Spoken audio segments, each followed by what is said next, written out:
compassiva. E dizem em Caxias que sempre fui uma alma boa. Titio falava isso e Natalícia dizia: ah, ela é uma boa samaritana. Eu ficava fula com as carolices desse pessoal que fica despachando do próximo, desenterrando o morto e engasgando-se com mosquitos. Sei que a boa samaritana queria dizer que eu dava trela mais a um filho de estrangeiro, filho de português, né, do que a um natural. Que eu dava de beber a um inimigo e não a um brasileiro. Mas como podia eu ser a boa samaritana se ela teve 6 maridos? Ou foram 8, ou 12? Feliz dela que teve tantos amores, se é que amou.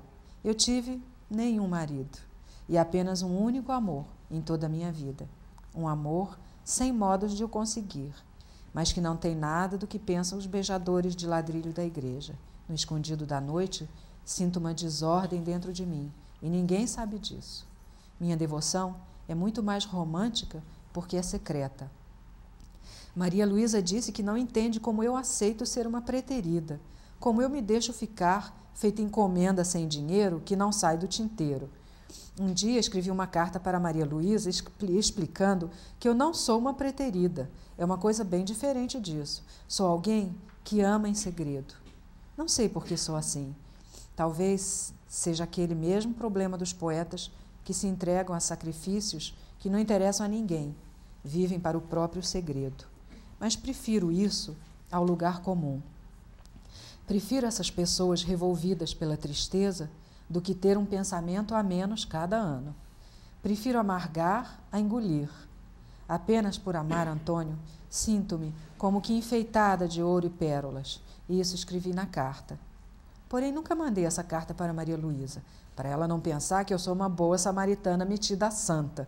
O que prova a santidade é vencer a tentação, e não aquele que nasceu com o coração de pedra dura, feito eu, mas o de coração de muitas bitolas e realistas. É isso.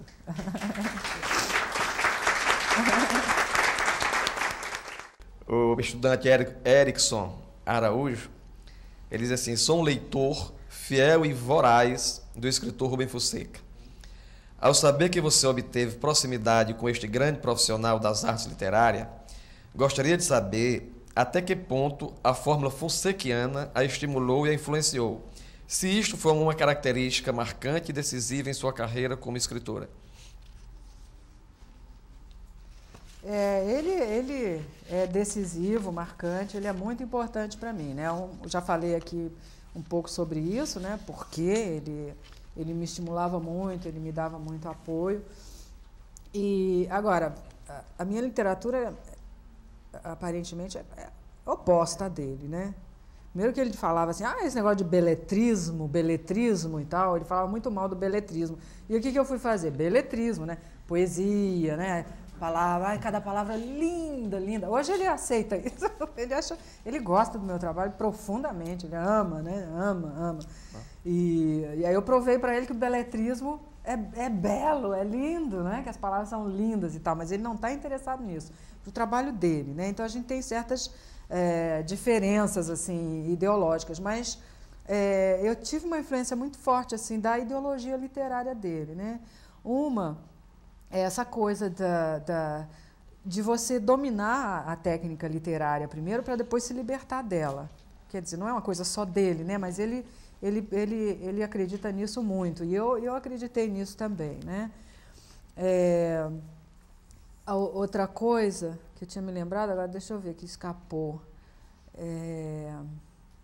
Rubem Fonseca é tão assim que as coisas a gente pensa, e ele puxa, aí a gente esquece. Verdade. É verdade.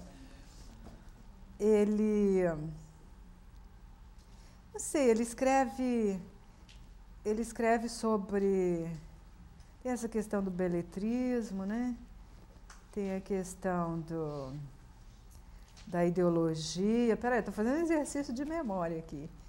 Da ideologia literária. Uma coisa importantíssima.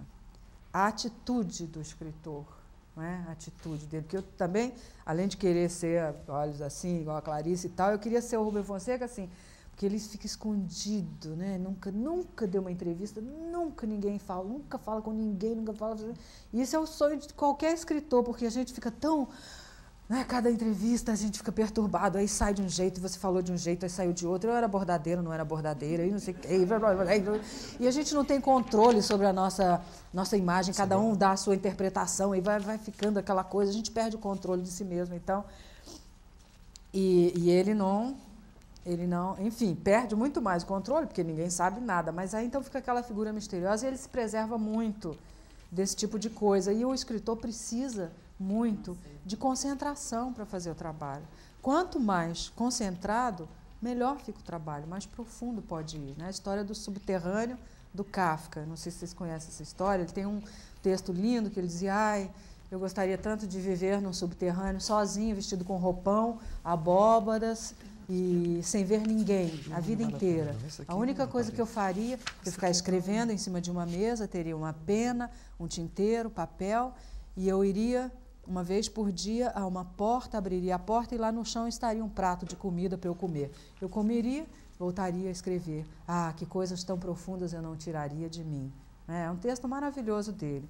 Então, tem esse lado do Rubem Fonseca, da coisa da concentração. Mas eu vou falar também um segredo para vocês. Ele fica em casa, ele se concentra, para você ver quanto ele produz. Mas ele fica vendo o futebol, Vasco, assistindo filme e lendo livro. Ele lê um livro por dia, é uma coisa impressionante. Eu acho que por isso ele não pode falar com ninguém, porque ele precisa ler. E ver futebol, ver o Vasco, e ver filme. Né? Ele vê todas as porcarias que existem no mundo, assim, ele vê.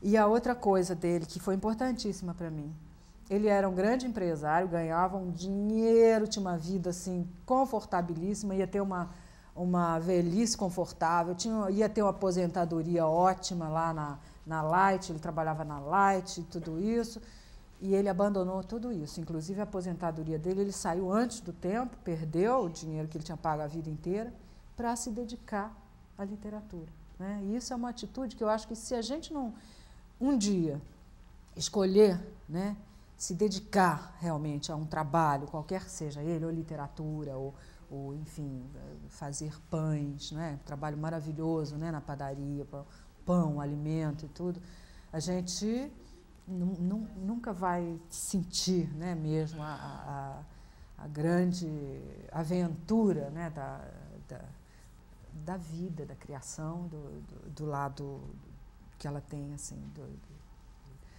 do trabalho, né? Que diz o Freud que a gente precisa de duas coisas, amor e trabalho. Então, isso vale para as duas coisas, né? Chegamos ao final de mais uma edição do Literato, programa produzido pelo Centro Cultural Banco do Nordeste. Nos encontramos no próximo programa, quando discutiremos sobre a vida e a obra de mais um grande escritor nordestino. Até lá!